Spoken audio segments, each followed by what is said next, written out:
Grow Cook Eat is proudly sponsored by Board Bia and StopFoodWaste.ie.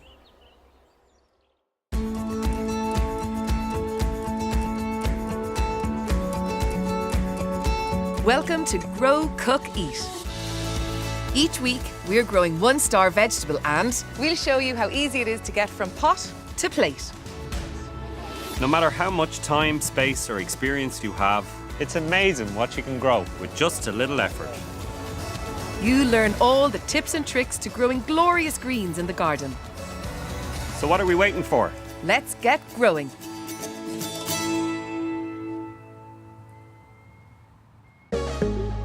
This week we're all about salads. There's nothing like the fresh taste of greens straight from the garden. They're a quick and easy thing to grow and it's impossible to get it wrong. Well, almost impossible, but more about that later. We'll also be visiting a really special community garden in Clonakilty, and the GIY team are tackling some construction in the garden. And who better than Sprout & Co.'s Jack Kerwin to get things going in the Grow Cook Eat kitchen with these amazingly fresh greens.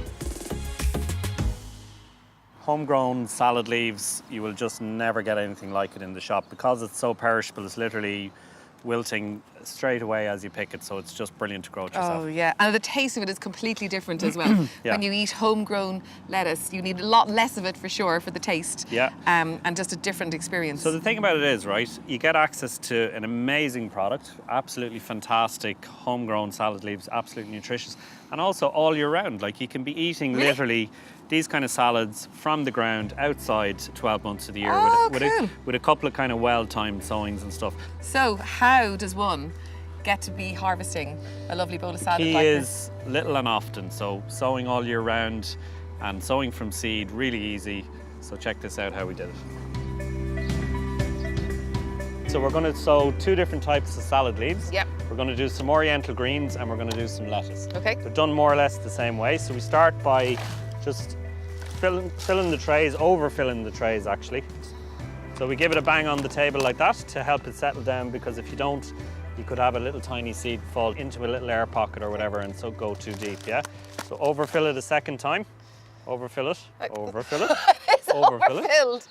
That is Okay, and then we use our lovely little stick and we slice off the excess like that. So we've got a nice kind of flat surface to start with, okay? Oh, you didn't do the over and back bit. This is the really important bit. Look like that. Is it really that important? It really is, because you get, look at all the excess you missed. Okay. You think I'm just making this stuff corrected. up? What I do is I make a little indentation in the top of the soil like that. Not too deep. Okay. That's about right, yeah. Okay. And I'm I'm moving the little seed along here, along the I'm the groove of totally my hand. watching. You're not paying attention I at am. all. Let that drop off the edge of your hand like that. So you don't want to do this on a windy day because it might just blow away. So teeny tiny seeds. I'm doing cluster. You're doing a cluster. Okay. So 3 to 4. 4 looking like maybe 8. Okay, so you can overfill yours again. Okay. That's it, and then use your super tool to slice that off the top and we're done. Super tool. Yeah. Don't forget the Zigzag all-important over and back. Perfect. Water. Bit of water. Done. And we're done. Nice one. You need to keep these somewhere kind of warm and sunny for 3 to 4 weeks. Right. And then when they're at seedling stage, good and hardy, we'll put them out into the ground. Okay, sounds like a plan. All right. Okay, so here we So are. we're back on the lettuce leaves. And only What do you 5 think? weeks ago, they Yeah. were teeny tiny little seeds. And look at them now. I know, Cool. don't they look great? Both of these are actually cut and come again varieties, which basically means you cut them and they'll come back again a second time. So That's does an what it excellent says on the explanation. does what it says on the tin. So to let it grow into a head of lettuce that you buy in a supermarket would just take too long for me. Could take up to 3 months. Whereas Okay. with cut and come again varieties, as soon as they're relatively established, you can start cutting them and they'll grow back a second time. You might get a second cut. With oriental greens, you might get a 4th and a 5th cut off them, which is Wow. so really Okay, good. so they keep giving. Yeah, exactly. Any longer in the trays now and these would start to die off, so it's important we get them out. Into the ground. Try and sort of squeeze it out from the bottom so that it all comes out in the one, in one go. Okay. I'll try not to look. This is a beautiful variety called Green in the Snow. It's a really hardy winter green, even in very cold weather. So just mark out a row, Same sort of routine as for most things. You do the same on that side. So give it 30 centimetre between the row and mark out that row. Very simple. You can even use your hands to sow these. So get them in and just firm them in well so that the roots get the best chance of going. And you could mix these up if you want. You could do, you know, alternate them in the row or whatever. Yeah, nice. But if that makes you twitch like it does me, keep it all to one type. And the only thing we need to keep in mind now with salad leaves typically is slug control. Just keeping the ground in between the seedlings well weeded as well. Weed-free. Brilliant. Job done.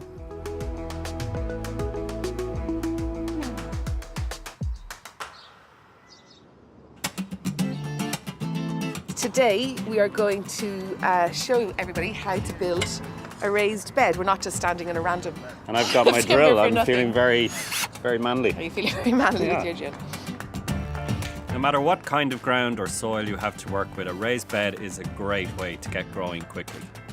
You're basically creating a layer of topsoil about a foot tall on top of the soil instead of digging down. Okay. So you're immediately creating this lovely deep topsoil for your veg to grow really well. The ideal shape actually is rectangular shape. You don't want it to be any wider than 1 metre because you want to be able to reach into the centre of the bed from both sides. I mean, everybody usually thinks of a raised bed being made out of timber. Our raised beds back in the allotment in Ladies Bridge are made out of old scaffolding boards. Nice. Not sleepers, I'm guessing. Yeah, like the problem with railway sleepers is you can have kind of creosote and stuff leaching out of them into the soil. So I line the inside of mine with plastic to stop that from happening. I've seen people use blocks, bricks and you know, whatever materials you have. It doesn't really matter. All you're doing is creating a rectangular frame. So the thing about this is, right, I'm useless at DIY. Even though I'm pretending... Sorry, what was that? I didn't quite catch it. Useless at DIY. Are you admitting not knowing everything? I am. Okay, is this time to call in an actual expert? It is, and as luck would have it, our accountant in GIY, right, is the only accountant in the world who goes around with a tape measure on his belt. And we're going to call Kieran in and he's going to help us put this together. So the bean counter of GIY is going to build a raised bed. That makes total sense. Doesn't it? In our universe. In our universe. Okay, Diddley, let's get him. Let's do it. Where is he? Come on, Kieran. With the tape measure. How's it going? How are you? So we've got our basic rectangular structure here. Yeah, so we've just set it out here on a flat surface. It's always important to work on a flat surface. So we've two sides. We got it nice and square. And 2 ends. And we have some corner pieces. Building a raised bed is very straightforward. And if you want to build your own, you can find plans and step-by-step instructions on our website. Down. Okay. No. That way a little bit. And a little bit more. This way to me. Oh, come on. Now, what's next? Need to fill it with soil. Okay, so now the real work begins. Deadly. To fill the raised bed, I've brought in a good quality soil and compost mix from our local garden centre. So this is the soil. And this is the good stuff. It's 70% soil, 30% compost. There's no weeds in it, and everything's gonna fly in it from day one. And is that a ton of soil? This is a ton bag of topsoil. Yeah. Let's get going. Okay, start borrowing in.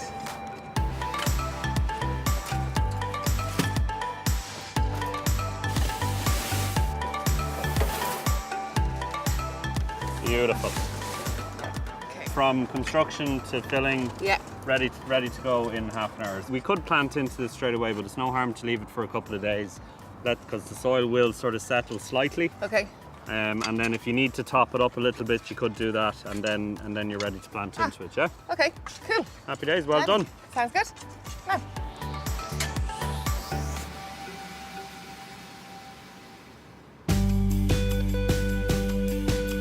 Growing food isn't just about planting, pruning, watering and harvesting.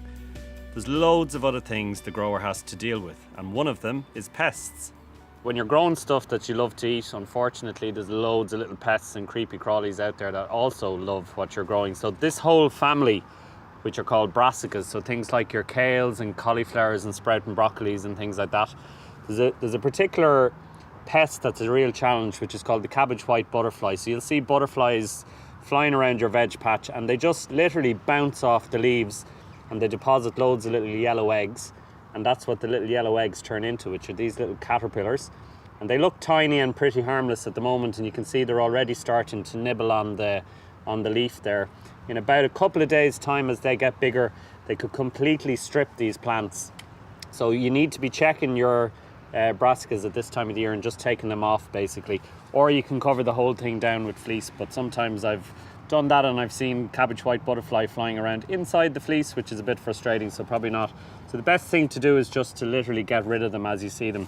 One thing I've noticed just before we do this, right? If you go up close, look how responsive these are to a little noise. Watch this. Woo! And they all jump up. Isn't that great? Woo! Woo! Woo! So we think they're a fan of rap music maybe. But for now, we're just going to take these guys off completely. And what you do with them after you put them into your little cup there is kind of up to you. I feed them to the hens, but you might be a little bit more humane than that. But the most important thing is get them off the plants quickly before they do serious damage. It's 4 weeks since planting, and alongside our Mizuna, Mick has planted some mustard leaves, which have done really, really, really well. Okay. Ta-da! Mick, when you said that we were coming to harvest some salad leaves, this isn't These are a quite bit what I was expecting. They are a little big for salad leaves. A little big. But they are, in my defence, this variety is called giant red mustard. Well, they certainly live up to their name, It's dude. certainly living up to its name. Oriental greens, right? You really want to be eating it as a salad leaf when it's nice and small. Yeah. But given the opportunity, as you can see here, it's grown very, very large. It's large. Indeed. Okay, Yeah. cool. So it's super sized. They seem to be taking over a little bit of space for So our peas. They're causing us a bit of a problem with the peas now. They're competing, so the peas aren't doing as well as we'd like. So we just need to get these out of here now and harvest them. So do we pull them out straight to the ground, or we? Yeah, so we can do either. I Okay. mean, you can start taking the leaves off. Okay. So you can get them off, or you can just take the whole plant out either if you want, because we're definitely finished with these. The good thing about salads, though, is that because they grow so quickly, we have a chance to get another sowing into this bed straight away. And I think this time around, we're going to sow them directly into the soil in drills so that they're all packed nice and tight together, and they should stay a lot smaller and be more edible in salads. So we need to get this bed a little cleaned up.